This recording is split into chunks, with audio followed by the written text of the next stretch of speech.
These are the latest instrument microphones from Austrian Audio, the OD-5 and the OC-7. And what they basically are is their vocal microphones in a new form factor. So let's take a closer look.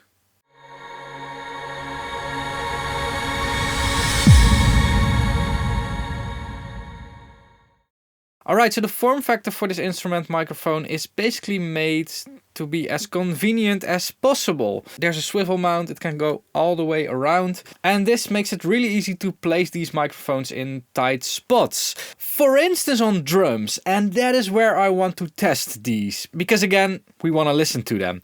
And I've recorded a drum loop and put these on the snare drum and did a shootout between them and an MD-421 from Sennheiser and an AKG C414. The snare drum is really interesting because it shapes the whole drum kit and it also produces a lot of SPL, and I wanted to see if they were capable of handling it. We recorded the drums at Sound Vision Studio and the drums were played by George, the owner of Sound Vision Studio.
Alright, so first of all, the preamps and processing, as always, was the same on all microphones. However, there were some placement issues because, it's a pretty tight spot and we basically have to work around that. So I think it was already pretty easy to draw your own conclusion from the demo, but here are my thoughts. First of all, the dynamic microphones. I chose to compare the OD-5 with an MD-421 because it's my own go-to microphone for snare drum. I actually rarely use an SM57, and fun fact, Sound Vision Studio doesn't have SM57s.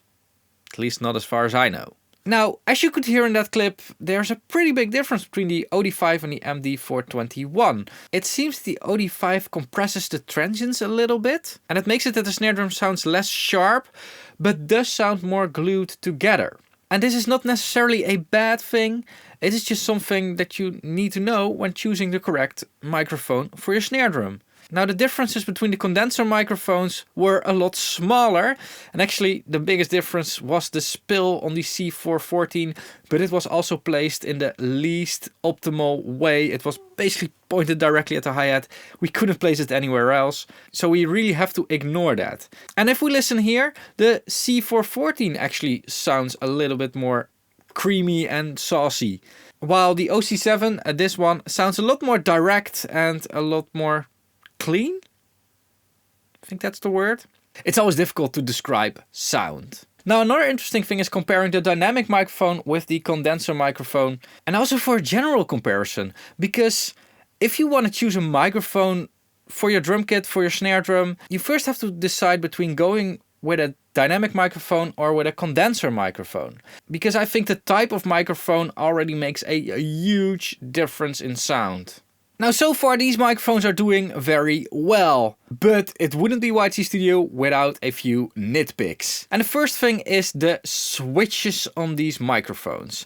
They have a -10 dB pad and a high pass filter, and these switches are recessed. It's pretty difficult to switch them, which is a positive thing because you cannot accidentally switch them, but also a negative thing because you cannot really switch them without using tools. Annoying. Another nitpicky thing is about the packaging. I unboxed these on the live stream and I was expecting them to be a lot bigger, and that is because the included case is pretty big, and honestly I think the case could be a lot smaller, and when you have a big microphone collection this will save a lot of space. It's really not necessary how big the cases are. Now the last thing to be aware of, it's not a nitpicky thing, but it's the fact that the OD-5 requires phantom power while it's a dynamic microphone. Yeah, it's a bit confusing, but it includes a kind of buffer stage or preamp stage, and according to Austrian this really helps with long cable runs, and it also made it possible for them to design a good high pass filter in the microphone. Now the OD-5 sells for 300 euros and the OC-7 sells for 500 euros, which is a very competitive price for an instrument microphone. And when it comes to these type of microphones, it's again the thing that you're trying to record with it, the sound that you want to achieve. Like, there's a lot of factors that you have to consider before you can decide if you are going to need these microphones or other ones. But I at least hope that I gave you a little bit more data to base your decision on. And that's it for these microphones. A huge thanks to Austrian for sending me these microphones. And as a disclosure, that's also the only thing that they did. They are not paying me, and everything that I'm saying in this video is my complete, honest and independent opinion. And if you appreciate that, make sure to check out my affiliate links. I'll link Thomann and Sweetwater over here, and I'll link Plugin Boutique over here.